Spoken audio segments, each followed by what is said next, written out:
जी hello दोस्तों, मैं हूं कमर चीमा। और दोस्तों, जिस तरह के आप देख रहे हैं, मेरे साथ मौजूद हैं साजिद तार साहब। तार साहब, सबसे पहले तो आपके वक्त का बहुत शुक्रिया सर। माय प्लेजर चीमा साहब, थैंक यू सो मच। तार साहब, पहले भी हमने बात की थी अमेरिका की जो ड्रोन सेल्स है, MQ-9 ड्रोन जो है उनके हवाले से इंडिया को। तो तब पता चला था कि होल्ड पे लगा दिया है कांग्रेस में।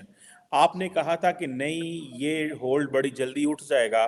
और वही हुआ कि जो US सेनेटर हैं बेन कार्डन, जो कि फॉरेन रिलेशंस कमेटी के चेयरमैन हैं, उन्होंने भी कल एक प्रेस रिलीज जारी की है। और उसमें उन्होंने कहा है कि मैंने अप्रूवल दे दी है इसकी। और मुझे बाइडेन एडमिनिस्ट्रेशन ने ये अश्योर कराया है कि इस हवाले से जो तमाम इन्वेस्टिगेशंस हैं और वो जो असैसिनेशन अटैम्प्ट्स हैं, वो उसके ऊपर पूरी इन्वेस्टिगेट किया जाएगा। तार साहब, इसको कैसे देखते हैं? मैं तो इसको ये स्टडी करता हूँ कि इंडिया तो इसराइल की जगह ले रहा है अमेरिका के अंदर के।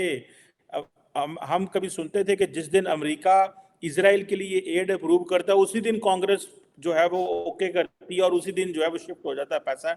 ये तो इंडियंस इस लेवल पे आ गए हैं। How do you see this? जरा इसमें बताएं, जरा बेन कार्डन के हवाले से भी और हमें इसके हवाले से भी प्लीज।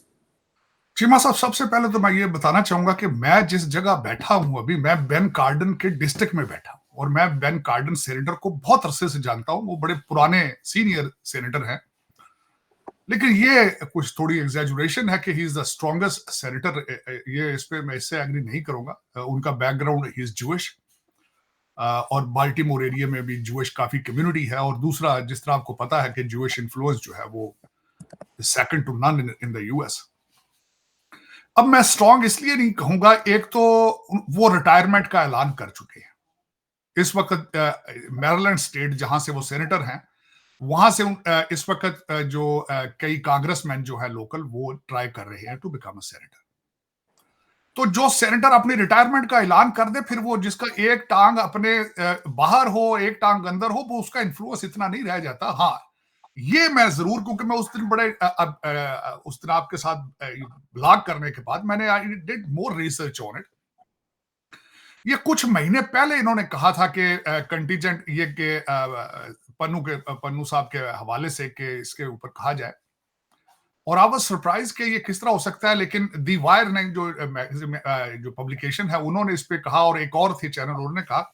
लेकिन जब मजीद इसमें मैंने इसको मजीद स्टडी करने की कोशिश की, तो वो जिस ग्रीन बैग में ये अप्रूवल के लिए जाना था, वाकई ही फर्दर अप्रूवल उसमें नहीं था, तशवीशनाक था।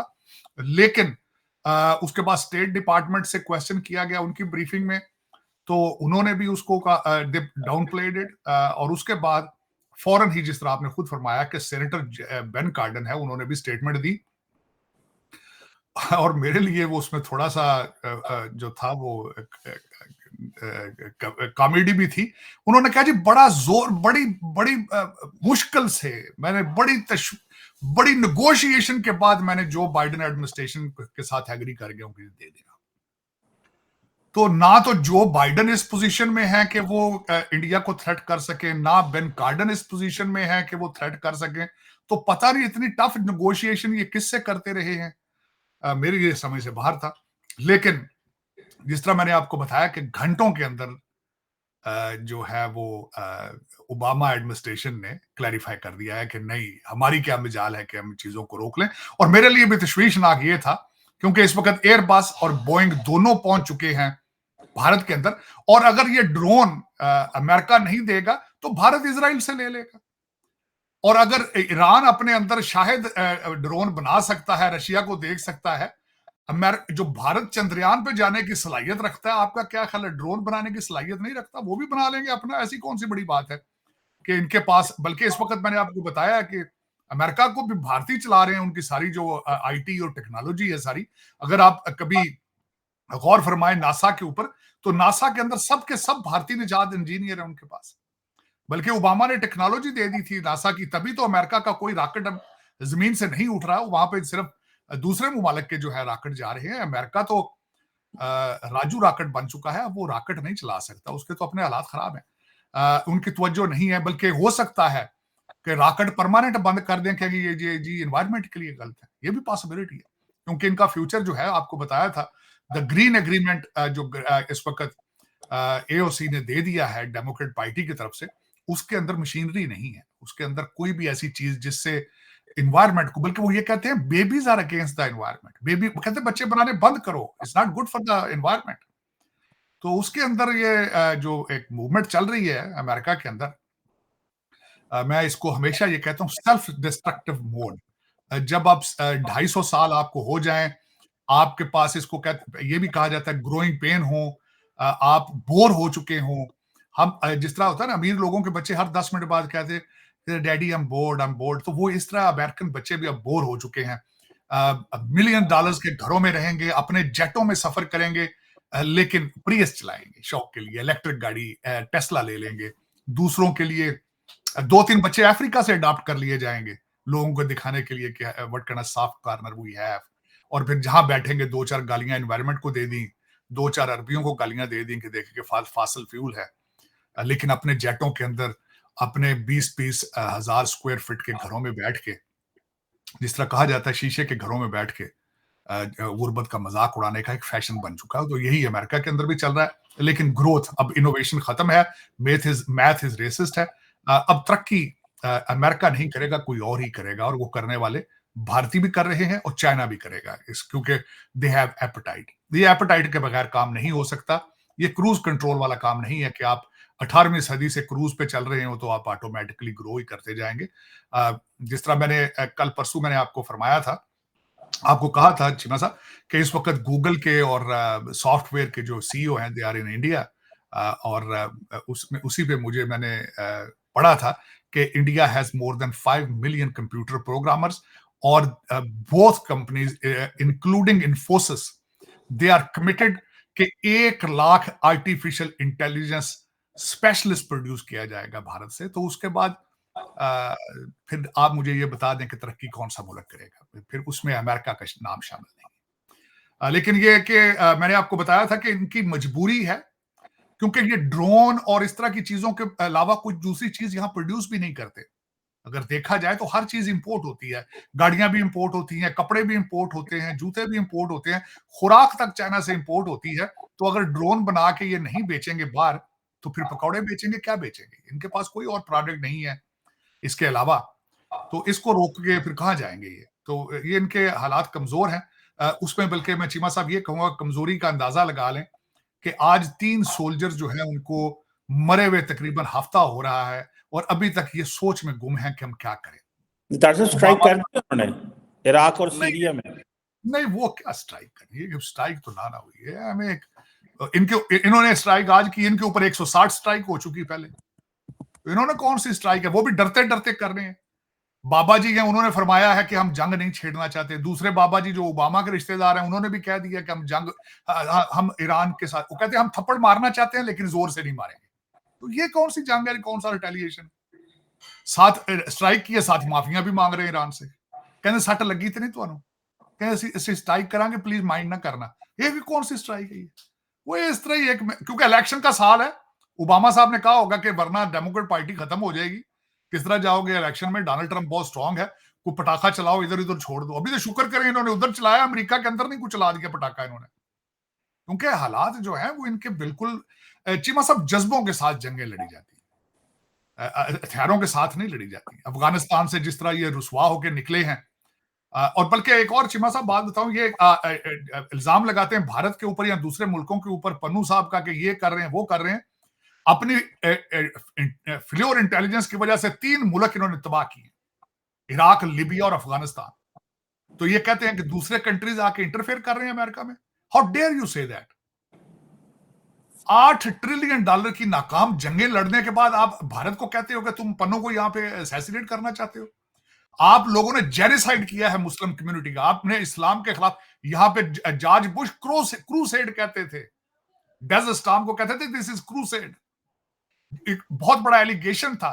जॉर्ज बुश साहब कहते थे कि मैं व्हाइट हाउस में, जब मैंने अटैक किया डेजर्ट स्टॉर्म का, तो बाहर में अपने गार्डन में, व्हाइट हाउस में, मैं रात को सोच रहा था, चक्कर लगा रहा था, तो मुझे विजन आया, ऊपर से खुदा की तरफ से इशारा आया, उन्होंने कहा तुन के रख दो इन्होंने। क्रूसेड, जब आप इस दौर 21वीं सदी के अंदर क्रूसेड लड़ रहे हैं, and you are holding India liable for Pannu? How dare? नहीं मेरी तो समझ से बात तार से साहब परेशान हूं साहब कि बड़ी इनके बड़ी इनके अपने मॉरल्स क्या हैं, इनके मॉरल्स हैं इनके। मैं तो हमेशा ये कहता हूं they are the sons of the pirates themself. इनके कौन सी मोरालिटी है?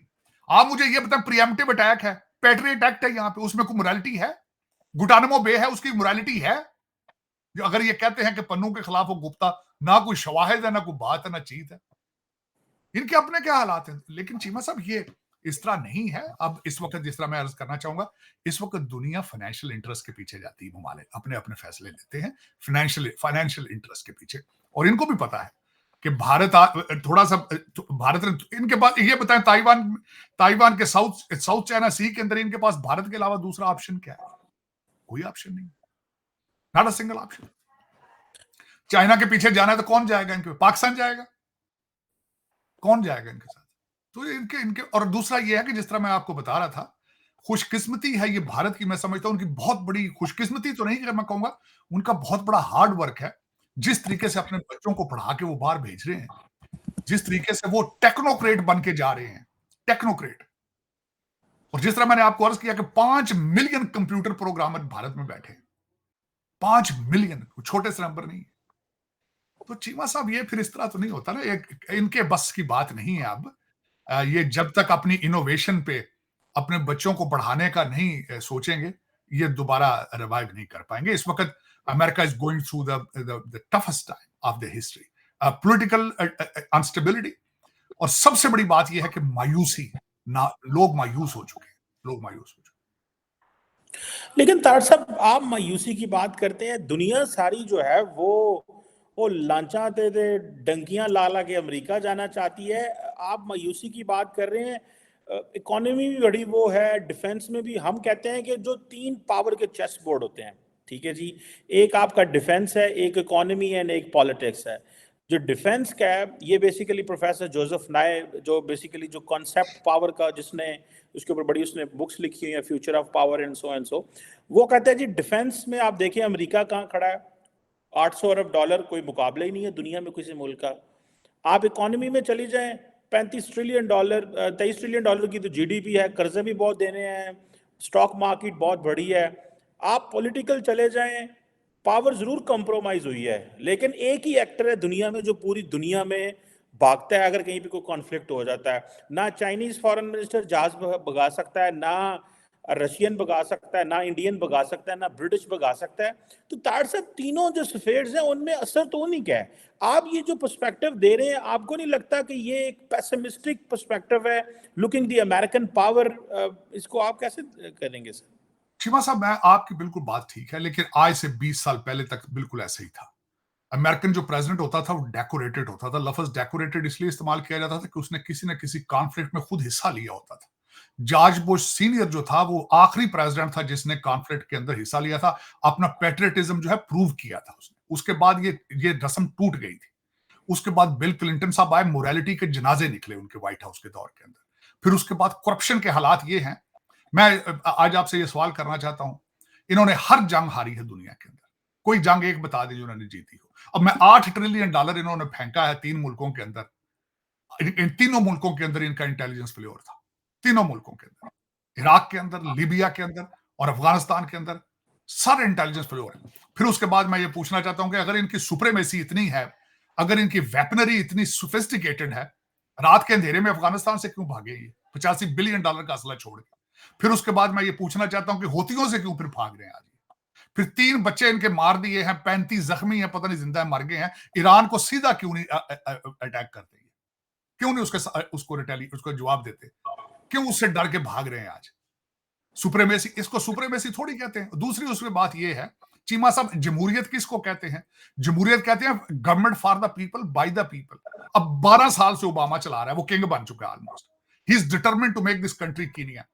अब 8 साल आगे मजीद चलाएगा। मुझे ये बताइए, डेमोक्रेसी है? पहली दफा हिस्ट्री में American president never left Washington DC. आज भी डीसी से व्हाइट हाउस से 2 मील के फासले पर रह रहा है। और मजे की बात यह है कि सारी डिक्टेशन वहां से आती है, व्हाइट हाउस की सारी गवर्नमेंट, सारी हैंड पिक उसने कैबिनेट बनाई ओबामा की। इसको, और फिर दूसरा मुझे यह बताएं, ठीक है, आप बिल्कुल ठीक कहते हैं, माजी के अंदर ठीक होता रहा, जर्नलिज्म किधर है आज? जर्नलिज्म पहले हेल्दी जर्नलिज्म और हेल्दी अपोजिशन के बगैर ये सिस्टम पूरा काम ही नहीं कर सकता। ना जर्नलिज्म जो है वो आज बिजनेस एंटरप्राइज बन चुका, मीडिया एंटरप्राइज बन चुका है, और जो जहां अपोजिशन है उसके खिलाफ हालत ये कर देते हैं कि डिपार्टमेंट ऑफ जस्टिस और एफबीआई उसके पीछे लगा दी जाती है। एस्टेब्लिशमेंट इतनी स्ट्रांग हो चुकी है, फिर जमहूरियत कहां जाएगी? इसको जमहूरियत कहते हैं आप? फिर मेल इन वोटिंग का फ्रॉड हुआ है। बाइडन साहब मुसलसल कहते हैं मुझे जी 81 मिलियन वोट पड़े हैं, 26 मिलियन तो मेल इन वोट है उसमें से। अभी फिर ये दोबारा तैयारी करेंगे, मेल इन वोटिंग की तरफ जाएंगे। फिर उसके बाद ये जो जितने इलीगल लोग आ रहे हैं, आजकल ग्रीन कार्डों की सेल लगा दी है, ऊपर बिल पेश कर दिया है कि ग्रीन कार्ड पे वोट डालने की इनको इजाजत दी जाए। वन पार्टी रूल बना, ये जमहूरियत आप कह रहे हैं। और दूसरा ये है, ये जमहूरियत के जनाजे निकल रहे हैं इस वक्त। ये यहां जमहूरियत की मैं मानता हूं बात, माजी में तो ऐसा ही था। दूसरा चीमा साहब बात ये होती है, सीएनएन जो है वो प्रोटेक्ट करता है व्हाइट हाउस को, शील्ड है इस वक्त। दुनिया को असली हकीकत बताने की कोशिश नहीं की जा रही। व्हाइट हाउस, वॉशिंगटन डीसी से गाड़ी सुबह चोरी होती है, शाम को शिप पर वो साउथ अफ्रीका चली जाती है, बाल्टीमोर से या किसी और जगह से। वहां पे आप देखें जिस तरीके से जो बाइडेन की पोती को जॉर्ज टाउन में अगर उन्होंने गन पॉइंट पे एफबीआई से गाड़ी छीन ली है, खबर निकली गई, क्योंकि सीएनएन प्रोटेक्ट करता है। सीएनएन के आसपास इस वक्त जर्नलिज्म जो घेरा डाल के बैठा है। सबसे बड़ी दीवार इनकी ना, इनकी सारी ओबामा की प्रोटेक्शन, ये सारा उनकी प्रोटेक्टेड वॉल है। हर सिस्टम पूरे का पूरा कंप्रोमाइज हो चुका है। मैंने आपको अर्ज की थी सबसे पहले कि इनका फेल्योर सबसे बड़ा ये है, इनकी कामयाबी का सीक्रेट था चेक एंड बैलेंस सिस्टम। सिर्फ और सिर्फ अमेरिका की तरक्की का सीक्रेट ही है चेक एंड बैलेंस सिस्टम के। इनकी लेजिस्लेशन, इनकी जुडिशरी, एग्जीक्यूटिव एक दूसरे के ऊपर चेक एंड बैलेंस करते थे। अब वो चेक एंड बैलेंस सिस्टम खत्म हो चुका है, करप्शन के घेरे डाल दिए। मैं आज आपसे ये पूछना चाहता हूं, 8 ट्रिलियन किधर गया जो उन्होंने जम्मू में लगाया, किधर गया? मैं बता देता हूं। सबसे ज्यादा इन्होंने खुद अपनी करप्शन की है। इनका सबसे ज्यादा पैसा इनका इंडस्ट्रियल, मिलिट्री इंडस्ट्रियल कॉम्प्लेक्स ने खाया है सबसे ज्यादा। मैंने आपको पहले अर्ज किया था, बैकग्राउंड देख ले। इस वक्त ऑस्टिन लॉयड कौन है? रेथियन से आया है। टोनी बिल्कन कौन है? बोइंग के बोर्ड के ऊपर बैठा है। तो 106 बिलियन डॉलर मांग रहे हैं बार बार कांग्रेस से, ये यूक्रेन के लिए और गाजा के लिए। लेकिन साथ अगर दूसरी तरफ देखा जाए, इन्वायरमेंट के लिए सिर्फ 12 मिलियन डॉलर दिया है उन्होंने, क्योंकि वहां से किकबैक नहीं आना, वहां से वापस कुछ नहीं आना। 8 ट्रिलियन डॉलर गया किधर है अगर पूछा जाए? और एक आखिरी बात बताना चाहूंगा चीमा साहब, पेंटागन के 6 ऑडिट फेल हो चुके हैं। 6 ऑडिट पेंटागन के फेल हो चुके हैं, और किसी के माथे पर बल ही नहीं है, क्योंकि उनको सीएनएन प्रोटेक्ट कर रहा है। चीमा साहब, आपका डिफेंस का पेंटागन के 6 दफा ऑडिट फेल हो जाए 21st सेंचुरी में, कंप्यूटर के दौर में, आप समझते हैं it's not an issue? It is an issue, it is an issue. और दूसरा तार साहब मूविंग ऑन, मैं आपकी बात समझ गया हूँ। तार साहब, ये अमेरिकी सदर बाइडेन का वो जो 3 फौजी जो जिनको रिपैट्रिएट किया गया, जो रिपैट्रिएशन सेरेमनी हुई है उसमें वो गए थे, और लॉयड ऑस्टिन भी वहाँ पे आए हुए थे। बड़े स्लिम स्मार्ट लगे, आई थिंक उनको कोई बीमार है वो। तार साहब ये जो हो रही जी, और उनको ये जो कैंसर की वजह से कीमोथेरेपी उनकी हो रही जी जी बिल्कुल। तो तार साहब, ये जो अटैक किया है इसको आप क्या समझते हैं? इराक और सीरिया में डिफरेंट जगहों पे कहा जाता है 85 टारगेट्स किए हैं। डू यू थिंक कि इसको अमेरिका में कैसे रिसीव किया जा रहा है? क्या ये एक जैसे आपने शुरू में खैर कहा कि इलेक्शन ईयर है, अदर देन दैट भी, क्योंकि वो नेशनलिज्म दिखाने की कोशिश करते हैं कि हम अपने लोगों को प्रोटेक्ट करते हैं, कैसे अमेरिकन मीडिया इसको देख रहा है? अमेरिकन मीडिया सीएनएन इसको प्रमोट करेगा एज अ कैंपेन, जिस तरह कैंपेन का हिस्सा बना के उसको आगे रखेगा कि देखें जी कि जो बाइडेन कितना पावरफुल इंसान है। हालांकि उसको होश ही नहीं है, उसको पता ही नहीं है दिन है रात है, उसको तो पता ही नहीं, उठा के लेके जाते हैं, टीके लगा के तो वापस ले आते हैं उसको। चलाने गवर्नमेंट तो चला रही ओबामा साहब, हाँ उसको प्रमोट, जाहिर है डेमोक्रेट्स के लिए तो ये सब बहुत बड़ी बात है, उसको प्रमोट करेगा सीएनएन। वो फॉक्स वाले उसको डाउन प्ले करेंगे, नहीं करेंगे, सीएनएन उसको उठाएगा, और एमएनबीसी भी उठाएगा। जो हमारे ऑस्टिन लॉयड साहब हैं वो चैनलों पे जा जाके बताएंगे, देखें जी हमने इधर टाबा किधर फेंका है, उधर फेंका है, ये करा है वो। लेकिन ये चीमा साहब दर हकीकत जब तिलों में तेल ना हो, या तो तेहरान पे करते ना अटैक, जो पीछे बैठे हैं उधर। इब्राहिम रईसी साहब ने स्टेटमेंट दी है, उन्होंने कहा कि ये ना समझना कि हम चूड़ियां पहन के बैठे हैं, हमारी साइड पे है तो अभी भी तोड़ कर आते हैं। चीमा साहब, जितना ईरान का इस वक्त इन्फ्लुएंस मिडिल ईस्ट के अंदर, इस वक्त जिस तरह लेबनान के अंदर, गाजा के अंदर, सीरिया के अंदर, इराक के अंदर, जहां पे इन्होंने 8 ट्रिलियन में से ज्यादा ट्रिलियन इराक में जाया किए हैं, वहां से अगलों ने कह दिया कि get the hell out of here, अपने 2500 बंदे ले जाओ यहां से उठा के। लेकिन चीमा साहब इनके बस की बात नहीं है। वो उसकी वजह ये होती है, जंगें जज्बों से होती है, जंगें जज्बों से होती है, हथियारों से नहीं होती। तालिबान ने रिसेंटली मॉडर्न वारफेयर की हिस्ट्री में प्रूव करके रख दिया, जो अभी डंकीज पे फिर रहे हैं, मोटरसाइकिलों पे फिर रहे हैं, और इनकी बात भी नहीं सुनते, चैलेंज बल्कि इनको करते हैं। ईरान ने प्रूव कर दिया चीमा साहब पिछले चार दहाइयों के अंदर कि जंगें जज्बों से होती हैं, जंगें हथियारों से नहीं होती। बिल्कुल। तार साहब, दो सवाल अभी आपसे और करने हैं। एक सवाल तो बड़ा इंपॉर्टेंट है। अभी हाल ही में भारत के अंदर एक बजट आया है जिसमें मैं थोड़ा सा I was shock to see few developments, जिसमें उन्होंने कहा है कि 250 मिलियन लोगों को मल्टी डायमेंशनल पॉवर्टी से निकाला गया है ये प्राइम मिनिस्टर मोदी के 10 सालों में। डॉक्टर साहब, ये बहुत बड़ी फिगर है। हम पाकिस्तान में अक्सर बात करते हैं चाइना के हवाले से। ये काफ़ी बड़ा बजट खैर उन्होंने दिया है, कोई 47 ट्रिलियन का। पाकिस्तान का तो तकरीबन ये 150 ट्रिलियन बनता है मेरा ख्याल है। लेकिन द क्वेश्चन इज कि इसको आप कैसे देखते हैं? ये जो फिगर्स दे रहे हैं कि 250 मिलियन लोगों को आउट ऑफ पॉवर्टी निकाला, डू यू थिंक कि ये प्राइम मिनिस्टर मोदी को इलेक्शन जीतने के लिए एक फेवरेबल स्टैटिस्टिक्स प्रोवाइड की गई है? जबकि ये भी मैंने पढ़ा था और ये कहा गया था फूड एंड एग्रीकल्चर ऑर्गेनाइजेशन जो है इंडिया की, जिसमें उन्होंने कहा कि 74.1% इंडियंस जो है they are unable to have healthy diet.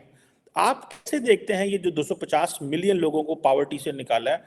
ये वोट विनिंग क्लॉज है मोदी साहब का? चीमा साहब, मैंने बजट को बड़े गौर से, भारत के बजट को बड़ा गौर से पढ़ा है, देखा है उसको, बल्कि मैं स्पीच सुनता रहा हूँ।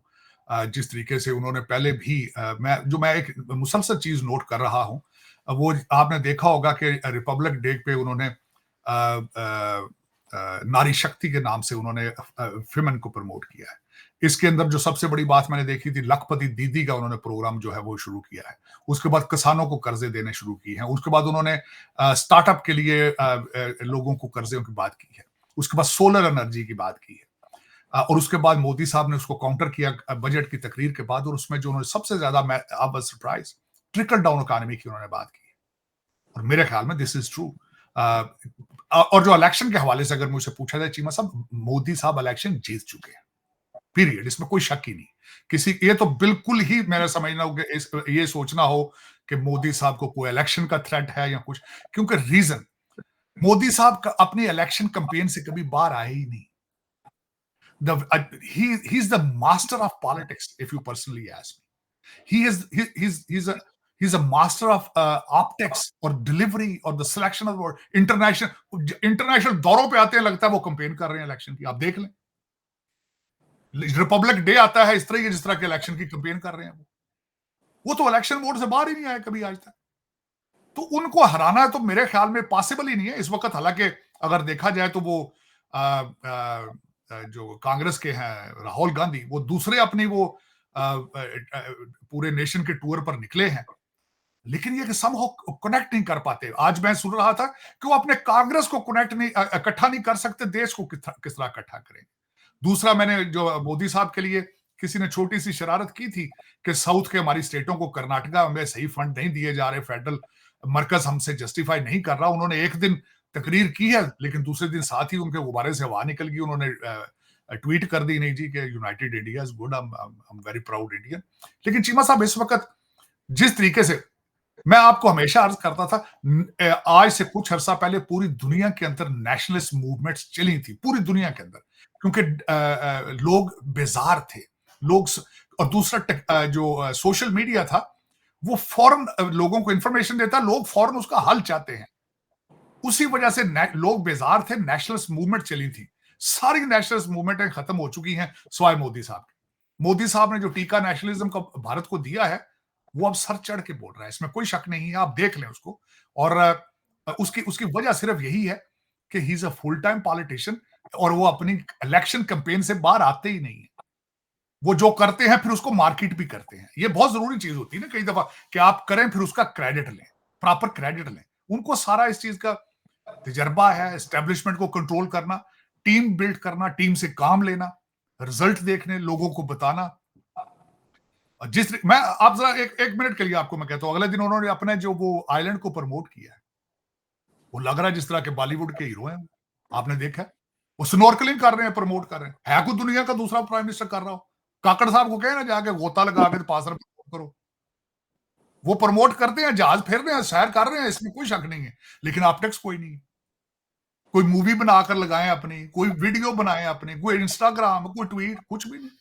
मोदी साहब is an expert, is a good team. उनको हराना इम्पॉसिबल है मेरे ख्याल में। मैं आज ही नहीं कह रहा हूं, somebody has to be way strong, way stronger।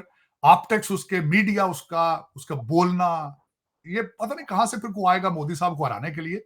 अपने लाइफ टाइम में तो मोदी साहब अब इलेक्शन नहीं हारते, ये this is true, very true. बिल्कुल बिल्कुल ठीक तार साहब, आपका एनालिसिस तो सही है कि वो नहीं हारते, लेकिन इधर तो हार गए हैं आपके मुर्शिद जो हैं इमरान खान साहब। वो तार साहब आज तो कमाल हो गया, वो इमरान खान साहब ने जिस खातून से शादी की जिनको बुशरा बेगम कहा जाता है, उनका जो एलियस है नोन एज पिंकी पीरनी, वो कल जेल में तार साहब लड़ाई हो गई। और लड़ाई क्या हुई तार साहब के साबिक शौहर और मौजूदा शौहर आपस में एक दूसरे का लितरो लितरी हो गए, मीडिया देख रहा है। और आज उन्होंने 7-7 साल कैद कर दिए। और वो हमारे जो साफी हैं पाकिस्तान के बड़े मशहूर उमर चीमा साहब की खबर थी कि ये जो निकाह हुआ है इसमें इद्दत पूरी नहीं हुई, और वो बुशरा बीबी मान गई हमारी कि जनाब निकाह जिस डेट को उन्होंने कहा था। तार साहब, एक तरफ अवाम को सड़क पे खड़े होके कहना जनाब या का नाबुदो या का नस्ताइन रियासत मदीना ते बंद कमरे दे विच कानून इंसाफ और इस्लाम की धज्जियां, ये कैसे आप देखते साहब, हैं? मैं अफसोस के साथ ये कहूंगा, खासकर मैं कुछ ऐसी चीजें अभी बोलने लगा हूं जो इतनी ज्यादा मुहज़्ज़ब नहीं है, सिविलाइज नहीं है, लेकिन अब मजबूरी है, उसकी वजह एक टॉपिक ऐसा है हमारा। चीमा साहब, इससे पहले ये बताना चाहूंगा कि इस वक्त पाकिस्तान ऐसा कंट्री है जहां पॉर्न सबसे ज्यादा देखा जाता है। आपको पता ही है, गूगल के ऊपर सारा दिन। फिर उसके बाद फिर ये जो अगले दिन प्रोसीडिंग हुई है, ये आप यही समझ लें कि पोर नहीं चला है वहां के जेल के अंदर। 3 बंदे बैठे थे, खवातीन बैठी, सुना है ऐसे अल्फाज उन्होंने खवातीन के मंथली चीजों को इस तरीके से वकीलों ने डिस्कस किया है कि कुछ खवातीन उनके लिए बड़ा मुश्किल था वहां बैठना। लेकिन वहां फिर, और इनके एक नौकर ने आके अपनी जो लतीफ साहब उनका नाम है, नौकर है, जो उन्होंने आके सीन बनाए हैं। फिर उसके बाद इनके खावर मानिका साहब ने आके बताया है कि इनको मेरी वाइफ मसाज करती थी, मेरी तस्वीरें होती थी, इमरान खान साहब ने कमरे से मेरी तस्वीरें हटवा दी थी। और मुर्शद ने पहले कहा है कि कुरान लाया जाए कि मैंने अपनी बीवी का चेहरा शादी के बाद देखा है। पहले कहते कुरान मंगाया, फिर बाद में मुकर गए उससे। लेकिन वहां पे सुना है कि टोटे ही चले हैं वहां पे। लेकिन अफसोसनाक बात है, मोरालिटी की धज्जियां उड़ाई गई हैं। और खासकर एक और बात है, जिस शख्स के बारे में आपने जिक्र किया है कि अय्या का नाबदु वय्या का नस्ताइन, ये सियासत नहीं जिहाद है, वो उस एक जर्नलिस्ट ने, मेरे दोस्त मेरी उनसे बात कि उनके चेहरे पर कोई नदामत नहीं थी। वो उठ के बार बार कोर्ट में चलते रहे हैं, बल्कि हंसते रहे हैं, और 3-3 का निशान बनाते रहे कि हैट्रिक होने वाली, तीसरा मुझे सजा मिलने वाली। शर्मिंदगी उनके चेहरे पर नहीं थी। ये एक सबसे बड़ी सितमजरीफी है। लेकिन शर्मिंदगी क्यों होती? एक ऐसा इंसान जिसने अपनी बच्ची को ऑन करने से छोड़ दिया, लंदन में बैठी शादी के बगैर, उसको क्या फर्क पड़ता है? लेकिन दुनिया के लिए वो मुर्शिद पाक है। देखिए यहां पे चीमा साहब, मैं एक और बात, ये मेरा एक पॉइंट ये है, ये उनके पर्सनल मैटर थे, ठीक हो गया, कोई ऐसी बात नहीं। शादी की नहीं की क्या फर्क पड़ता है, उनका अपना पर्सनल मैटर है, मुझे उस पर कोई एतराज नहीं। जो दूसरे उनके अपोनेंट हैं, उनके भी हालात ऐसे ही हैं। उनमें से एक भाईजान है जो जब भी हुकूमत में आते थे हर साल नई शादी करते थे। अपनी शादीशुदा जो खवातीन उनके आसपास फिर रही होती थी, मुलाजमीन, उनको डिवोर्सिंग करा के शादी कर लेते, तो कोई नई बात नहीं, पर्सनल मैटर, मैं उसमें नहीं जाना चाहता। मुझे एतराज इस चीज पर है कि उनको एक खातून ने कहा कि तुम मुझसे शादी करो, प्राइम मिनिस्टर बन जाओगे। और वो इतना बंदा नाइव था, इतना उसका ईमान इतना कमजोर था, या उसकी पर्सनैलिटी इतनी वीक है कि उसको एक रात चलती खातून कहती है कि तुम मुझसे शादी करो, प्राइम मिनिस्टर बन जाओगे, वो कहता है ठीक है करो, लाओ शादी करिए। आपने उस शख्स को एक एटॉमिक पावर की चाबियां पकड़ा दी। फिर आपने, मुझे इन पे कोई गिला नहीं है। गिला है मुझे बाजवा साहब पे और जो दूसरे उनके राइट हैंड मैन थे, जिन्होंने ये एक बुत तराशा था पूरे मुल्क के लिए, मुझे उन पे दुख है। और उनके साथ जो दूसरे हैं आपके कैंडिडेट सारे हैं। आसफ जरदारी साहब के बारे में कौन सा लोग कहते हैं कि वो बहुत तजद गुजार थे। वो उनकी बीवी अभी जिंदा थी, तो जो उनकी स्टोरियां इस्लामाबाद और कराची में और उनकी जिन खवातीन के साथ उनके साथ स्टोरियां आती थी, आज तक उन्होंने डिनाई नहीं की। उनकी कई बीवियां क्लेम कर चुकी हैं, उनके कई बच्चे क्लेम कर चुके हैं कि भाई हमारे बाप है।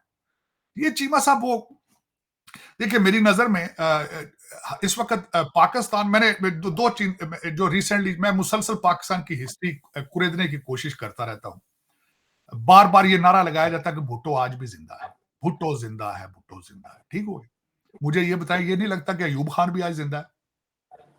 ये बिल्कुल लगता नहीं कि आज जस्टिस मुनीर भी आज जिंदा है? मुझे बिल्कुल इस तरह लगता है कि जिस तरह गुलाम अहमद और सिकंदर मिर्जा भी जिंदा है। कोई डिफरेंस आपको नजर आता है उस सिस्टम से और आज के सिस्टम में? कोई सिस्टम। मैं रिसेंटली मैं पढ़ के शॉक्ड था। पाकिस्तान बनने के 9 साल बाद जस्टिस मुनीर ने, जो चीफ जस्टिस थे, उन्होंने अदालत में कहा था बैठ के कि Pakistan is not a free independent country, Pakistan is not a free country. उन्होंने कहा था governor general is still under the crown, under the queen, और वो उसके सामने असेंबली की कोई वैल्यू नहीं।